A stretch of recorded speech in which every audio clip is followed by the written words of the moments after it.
खिंच गई, चश्मा उतारते तब खिंचा चश्मा उतारती तब खिंचाती। अब जब गिर गई नेट पे, मैं पहुंच गए थे नेट पर। चश्मा लगाए कोई मोटा आदमी। देश की फोटो चश्मा लगाए। मैं देखो अब अपन समारो राग है फोटो दे। निज निज गृह फव करें विचारा, नए निश्चर कुल के रे उबारा। राक्षस असंकित रह रहे हैं, अपने अपने घर में बैठ करके विचार कर रहे हैं कि राक्षस कुल का अब उद्धार नहीं है। जाप दूत बल बरण न जाई, ते आए पुर कवन भलाए। सभी राक्षस अपने अपने घर में बैठ करके विचार विमर्श कर रहे हैं कि जिनका दूत आया लंका को जला गया, उसके बल का वर्णन नहीं किया जा सकता है। अब उनके स्वामी आए तो किसी भी प्रकार की भलाई नहीं है। दूतन सोफुन पुरजन बानी, मंदोदरी हृदय कुलानी।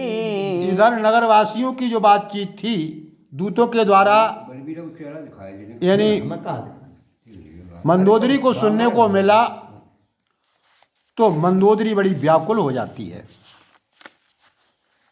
रही तिजोरी करे पते पद लागी, बोली बचन नीत रस पागी। एकांत मौका देखा, मंदोदरी जो है पति के चरण कमल पकड़ लेती है, हाथ जोड़ करके नीत रस में सनी हुई सुंदर वाणी में बोली।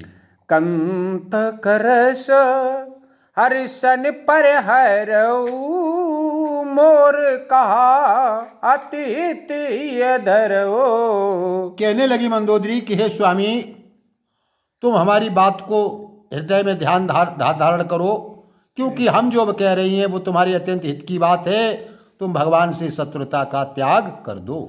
समझत जास दूत की करनी, प्रवय गर्व रज रीचर घरनी। आगे बोली मंदोदरी की स्वामी, जिनके दूत के कार्य को देखा तो जब श्रवण करती हैं उस आवाज को, ध्यान करती हैं तो राशियां जो गर्भवती हैं उनके गर्भ गिर जाते हैं।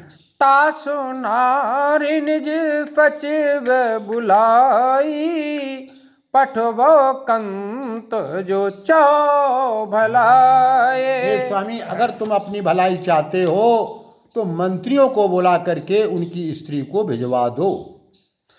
तब कुल कमल विपन दुखदाई, सीता फीत निशा सम आई। आगे मंदोदरी रावण को समझा रही है कि तुम्हारा जो कमल स्वरूपी यानी परिवार रूपी वन है, उसके लिए सीता जो है सर्दी की ऋतु बन करके आई है और दुख दे रही है। फुनौ नाथ सीता बिनु दीने, हित न तुम्हार शंभु अज कीने।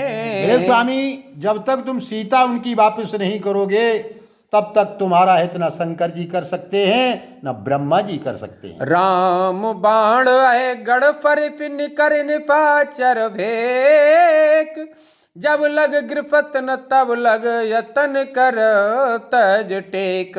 हाँ भैया, मंदोदरी कह रही रावण से कि केवल अपनी तुम जिद को छोड़ करके और जिद का त्याग कर दो और अच्छी तरह से समझ लो, भगवान राम के जो